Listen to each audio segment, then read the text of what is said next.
इस कार्यक्रम के प्रस्तुतकर्ता हैं doctor BB Tripathi, Savitri ortho care private limited, निकट गोरखनाथ रोड, तरंग क्रॉसिंग, गोरखपुर। बेधड़क देख रहे हैं आप। मैं हूं आपके साथ शशांक और इस वक्त हम गोरखपुर विश्वविद्यालय में हैं। विश्वविद्यालय में आने का कारण क्या रहा कि विश्वविद्यालय का एक नेता जो राजनीति में है और सक्रिय राजनीति में है, राष्ट्रीय राजनीति में है और प्रदेश की राजनीति में है और ऐसी पार्टी के साथ जुड़ा हुआ है जो उत्तर प्रदेश में अभी कुछ दिनों पहले तक सरकार में थी।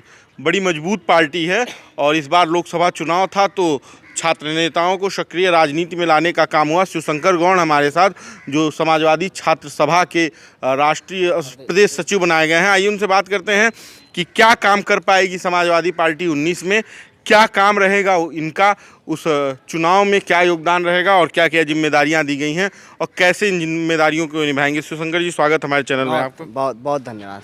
पहले तो आपको बहुत सारी शुभकामनाएं कि आप प्रदेश सचिव बनाए गए हैं छात्र सभा, समाजवादी छात्र सभा के। क्या जिम्मेदारियां मिली हैं आपको, क्या क्या कहा अखिलेश यादव ने, लखनऊ गए थे तो? देखिए, माननीय राष्ट्रीय अध्यक्ष जी का दिशा निर्देश सदैव रहता है कि जो विकास के लिए संकल्पित समाजवादी पार्टी रहती है, जो छात्रों, नौजवानों, किसानों की बात समाजवाद के उस अवतरण में करते हुए माननीय राष्ट्रीय अध्यक्ष जी बातों को करते हैं, उन्हीं सब चीज़ों को लेकर चलना। और मैं बताऊं, मैं बहुत ही सौभाग्यशाली हूं कि समाजवादी पार्टी और समाजवादी छात्र सभा ने मुझ जैसे एक आम अदने से विद्यार्थी को, जो गोरखपुर विश्वविद्यालय की सड़कों पर संघर्ष करता था, आंदोलन करता था, आज उसे प्रदेश की राजनीति में सक्रिय करने का काम किया और मैं गोरखपुर से निकलकर प्रदेश में सचिव बना। मेरा दायित्व तो यही है कि जिस प्रकार से मैं विश्वविद्यालय के छात्रों की बात करता था, उसी प्रकार से मुझे प्रदेश में छात्रों की बात करनी है और छात्र हित की लड़ाई लड़नी है। छात्र हित की लड़ाई लड़नी है, प्रदेश में छात्रों की बात करनी है और 19 का चुनाव है। चुनाव में परिवार आया था लोकसभा तक, इस बार और किसको किसको लाने की तैयारी में है? देखिए, ये सारी बातें मुझे लगता है कि ऐसी कोई बातें हैं नहीं। राष्ट्रीय नेतृत्व जो तय करता है कि हम कौन सी सीट कैसे जीत पाएंगे, राष्ट्रीय नेतृत्व जो मानता है उस आधार पर समाजवादी पार्टी तय करती है। और मैं आपको बताऊं और आश्वस्त होकर कहता हूं, पूरे विश्व में, मैं भारत की बात नहीं करता, पूरे विश्व में अगर छात्र नेताओं के सम्मान, प्रतिष्ठा, मान और विद्यार्थियों के हित की बात करता है तो समाजवादी पार्टी है। माननीय राष्ट्रीय अध्यक्ष अखिलेश यादव जी है, माननीय प्रदेश अध्यक्ष दिग्विजय सिंह देव जी हैं। एक सवाल ये है कि 19 का गणित है जिसको देखते हुए सारी पार्टियां अब समीकरण में लग गई हैं, क्योंकि चुनाव एकदम सिर पे है, घोषणाएं हो चुकी हैं। कब से चुनाव शुरू हो रहा है ये भी डिक्लेयर है, तो आपकी पार्टी की अभी सीट नहीं फाइनल हुई, गठबंधन तो हो गया लेकिन सीटें बहुत स्पष्ट नहीं हो पाई। देखिए, ताबड़तोड़ राष्ट्रीय नेतृत्व की बैठक चल रही है इस पे और राष्ट्रीय नेतृत्व ने अधिकतम फैसले ले चुके हैं और शीघ्र मुझे लगता है कि ज़्यादा से ज़्यादा 1 से 2 दिन में सारे प्रत्याशियों के नाम घोषित कर दिए जाएंगे, क्योंकि 7 चरणों में चुनाव है और 7 चरणों में भारतीय जनता पार्टी की ज़मीन कमज़ोर है, इसलिए 7 चरणों में उत्तर प्रदेश में चुनाव करा रहे हैं। इस वजह से मैं आपको आश्वस्त करता हूं, 2 से 3 दिनों में समाजवादी पार्टी के सारे प्रत्याशी घोषित हो जाएंगे और हम पूर्ण रूप से पूरे सीटों पर चुनाव जीतेंगे। पूरी सीटों पे चुनाव जीतेंगे गठबंधन के साथ या समाजवादी पार्टी की पूरी सीटों पे? समाजवादी पार्टी तो है ही, ये गठबंधन नहीं है, मैं स्पष्ट रूप से कहता हूँ। भारतीय जनता पार्टी से ठगबंधन कहती है? नहीं, भारतीय जनता पार्टी अटल जी की जब सरकार थी तो पूरे देश के पार्टियों को मिला के 1 सीट जिसके पास था उससे भी गठबंधन करके सबसे ज़्यादा दलों को मिला के इन्होंने सरकार चलाने का काम किया और सरकार ने कोई काम नहीं किया। मोदी जी ने भी गठबंधन किया, एक गठबंधन वो भी याद दिलाता जो पंडित श्यामा प्रसाद मुखर्जी के सपनों की बात ये करते हैं कि इस देश में 2 विधान 2 संविधान नहीं होना चाहिए, उसी महबूबा मुफ्ती से गठबंधन करते हो माननीय नरेंद्र मोदी, इस देश के प्रधानमंत्री LK आडवाणी साहब और राम माधव RSS के जम्मू कश्मीर में जाके शपथ ग्रहण दिलाते हैं। एक तरफ भारत का झंडा लगता है, एक तरफ जम्मू कश्मीर का झंडा लगता है, तो कौन सी विधान की बात करते हैं? हमने गठबंधन सीटों के लिए नहीं किया, हमने गठबंधन विद्यार्थी के हितों के लिए किया, हमने गठबंधन किसानों की भलाई के लिए किया, हमने महिलाओं को सम्मान दिलाने के लिए गठबंधन किया है। और ये गठबंधन करते हैं सरकार बनाने के लिए, हम समाज और राष्ट्र बनाने के लिए करते हैं साहब। समाज और राष्ट्र बनाएंगे, लेकिन मुलायम सिंह जी जो आपके पुराने राष्ट्रीय अध्यक्ष हैं और आपके बड़े नेता, वो तो कह रहे हैं प्रधानमंत्री मोदी बनेंगे। देखिए, माननीय नेताजी इस सदन के बहुत ही वरिष्ठतम सदस्य हैं और मैं एक बताऊं, मैं शिष्टाचार बताऊं, मैं गोरखपुर विश्वविद्यालय से 7 साल से राजनीति कर रहा हूं और मैं सबसे सीनियर छात्र नेता हूं। जब किसी का जन्म दिवस पड़ता है या किसी के घर त्यौहार पड़ता है तो हम लोग बधाई देते हैं कि तुम आगे बढ़ो। तो माननीय मुलायम सिंह यादव जी ने माननीय प्रधानमंत्री और सदन के सभी सदस्यों को कहा कि आप पुनः जीत कर आएँ, कोई वहाँ तो शराब देगा नहीं, कोई ये थोड़ी ना कहेगा कि आप हार के जाओ, ये शिष्टाचार होता है। और ये केवल समाजवादी लोग कह सकते हैं, भारतीय जनता पार्टी के लोग नहीं कह सकते, उनके मन में तो ईर्ष्या भरी है, नफरत भरी है उनके मन में। वो दंगे कराना चाहते हैं इस देश में, वो किसानों को मारना चाहते हैं। लेकिन हम समाजवादी लोगों को खुशहाल देख रहे हैं। हम मोहब्बत बांटते हैं साहब, वो तो नफरत बांटते हैं। मोहब्बत बटी 17 में परिवार में चाचा अलग हो गए, चाचा अलग चुनाव लड़ रहे हैं। चाचा को कैसे बनाएंगे और गठबंधन में नहीं ला पाए? अगर पार्टी बन भी गई तो गठबंधन में नहीं आया चाचा। समाजवादी पार्टी को खड़ा करने में मुलायम सिंह यादव जी ने जो सहयोग किया, जो चले मेड़ों पे, देखिए समाजवादी पार्टी इतिहासों की पार्टी रही, संघर्षों की पार्टी रही है। शिवपाल जी ने भी उसमें बहुत सहयोग दिया। शिवपाल जी के मन में कुछ होगा, ये राष्ट्रीय नेतृत्व का जिम्मेदारी है कि वो किस माध्यम से उसे बात करती। लेकिन माननीय शिवपाल जी समझ जाएंगे, और चुनाव थोड़ा सा दूर है अभी, तब तक वो मान जाएंगे और समाजवाद की विचारा, क्योंकि लोहिया जी के वो भी शिष्य रहे हैं और वो भी पार्टी में आके पार्टी में काम करेंगे। कहीं दिख रहा है? क्योंकि कांग्रेस को बुलाया जा रहा है तो फिर ये सीटें 38-37 वाला समीकरण कहाँ आएगा? मैं आपको एक आश्वस्त कर दूं, ना ही हम शिवपाल जी को बुला रहे हैं, ना ही हम कांग्रेस को बुला रहे हैं।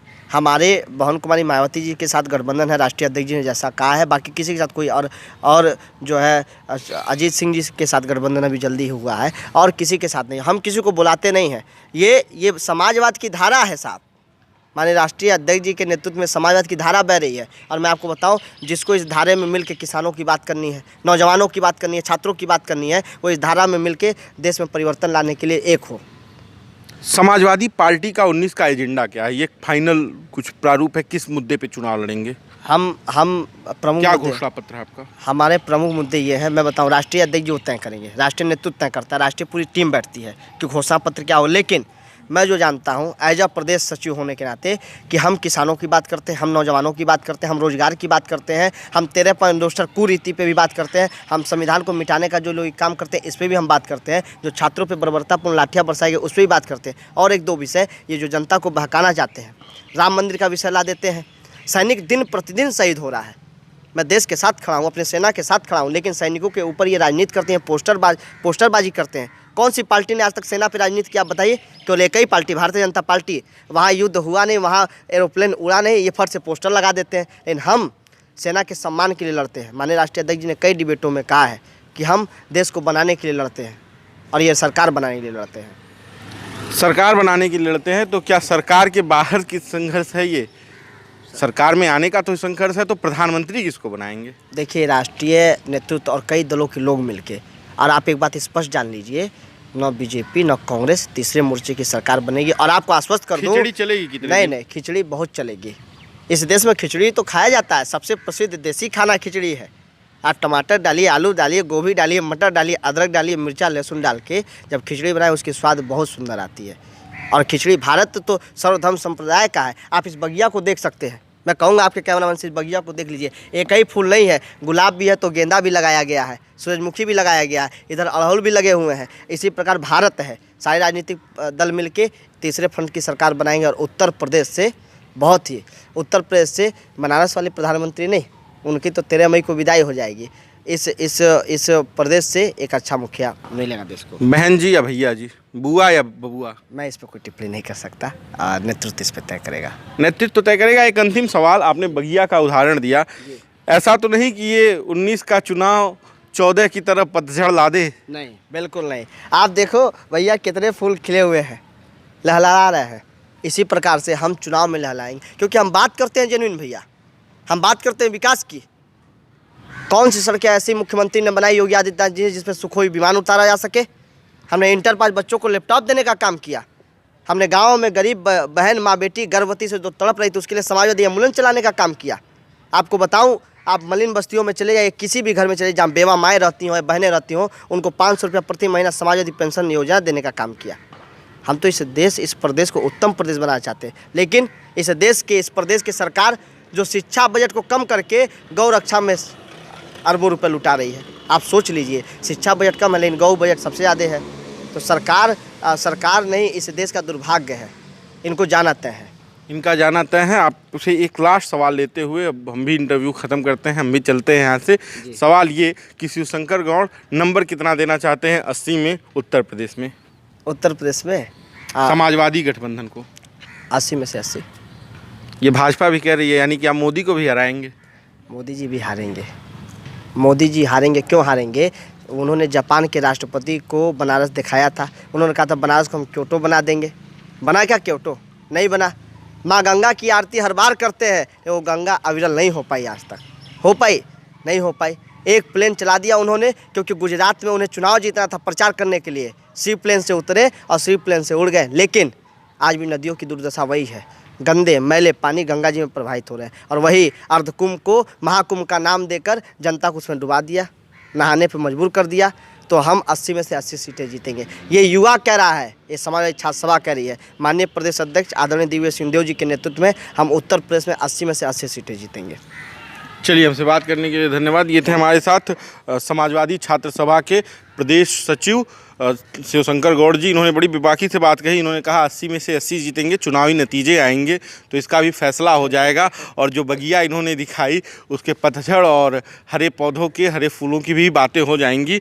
आप इसी तरह से हमारे चैनल को देखते रहें, हमसे क्या गलतियाँ हुई हमसे बताते रहें, और हमारे चैनल को सब्सक्राइब, शेयर और लाइक करें। धन्यवाद।